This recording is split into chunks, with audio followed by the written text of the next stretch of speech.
Welcome to my new luxury apartment. Some Western decor. Give this place some touches from America. Make me feel like I'm back at home. And it really reminds me of when I was in the countryside, growing up as a boy.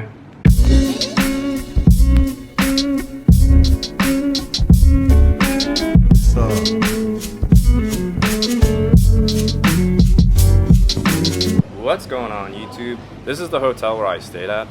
Now I know in the video I sarcastically or jokingly say that this is my luxury apartment. It's not, but it is very, very nice and I highly recommend it if you're looking for a place to stay. Welcome to my new luxury apartment where I get to lay in this beautiful tub every day and every night. This is where I take a shower. Come in from the beach, all sandy, and then use the toilet. I'm gonna take a bubble bath here later. This is my new bed. This is my TV. Some Western decor. Give this place some touches from America. Make me feel like I'm back at home.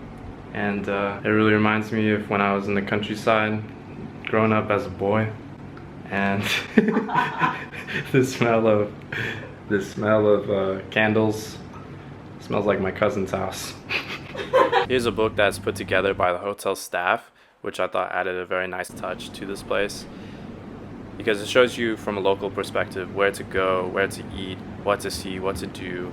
And I think this is way better than what you would go to look up on a website where tons of people have done the same thing. So I thought that was a really nice touch to this place. Also, the hotel staff, not only were they very friendly, like most local Vietnamese, especially in Da Nang, but they're very attentive and they're very personable. I'm in my luxury life in this bathtub. So let me know what you think of this place, if you think it's worth the price, and let us know if you know of any good places to stay in Da Nang. Also give this video a like and subscribe if you haven't already. Alright, I'll see you in the next one.